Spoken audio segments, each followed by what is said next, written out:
After fleeing his native Eritrea as a child and living for years as a refugee, Henok Zaid Gebrsslasie hoped to make a life for himself in the UK. Aged 23, he was found dead at a mental health facility in Coventry, West Midlands, and is thought to have taken his own life.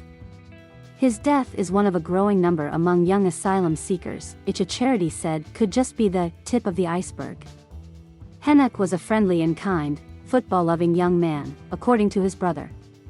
If someone was in distress or needed help, he would be the first to jump in to offer it, said Tulda Zaid, always the joker. The 23-year-old was also seen by friends as a very honest and principled man, having fled Eritrea as a 14-year-old boy to avoid persecution and compulsory military service. He had crossed the border to Sudan, where he lived for some time as a refugee.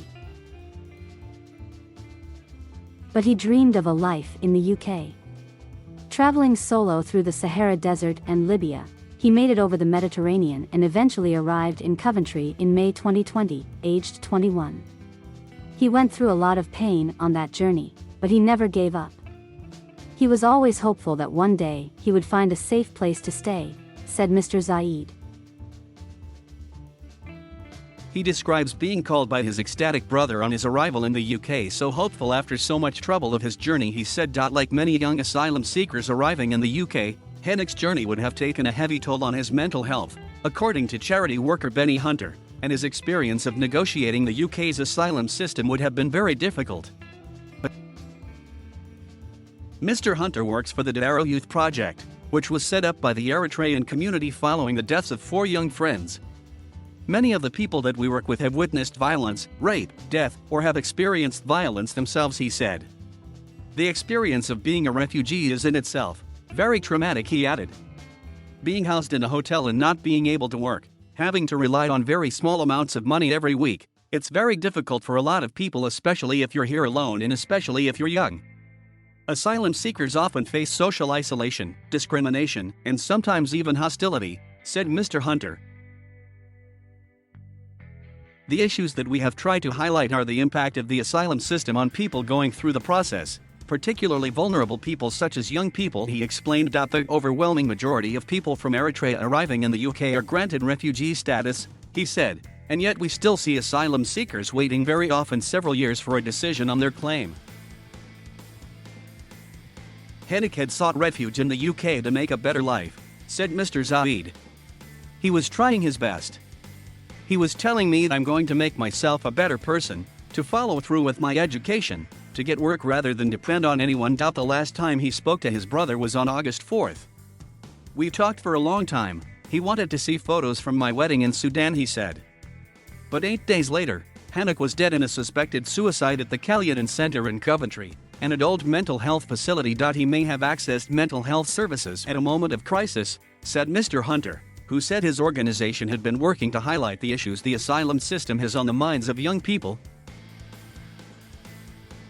His death was difficult to believe, said Mr. Zaid, and a delay in repatriating his body back to Eritrea had left the family feeling very stressed. Until the burial is done, the close family, we cannot let go, he said. My parents, they will still suffer forever because they have lost their son, but they have a terrible mourning right now, without closure because they haven't buried Henok, he said. We have complied with everything the authorities have asked for. I am concerned why they are making it complicated, especially why the police have taken so long to finish their investigation.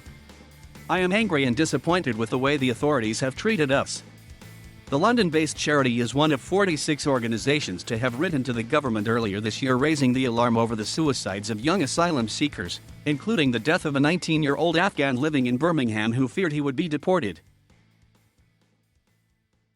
An inquest last month was told the teenager had arrived in the UK as a 13-year-old, being cared for by the local authority until turning 18. He had only been granted temporary leave to stay in the country as a minor and feared being returned to Afghanistan. Mr. Hunter, who attended the inquest, said the teenager, like most of the deaths, was a young person who had arrived in the country as an unaccompanied child. In April this year, Another inquest heard 19-year-old Eritrean Mulabrain Henok took his own life in February 2019. Known as Muluk, he became the fourth of a group of Eritrean friends to die within a 16-month period after arriving in the UK. The Guardian has previously reported that the serious nature of his mental illness was not recognized, the inquest concluded.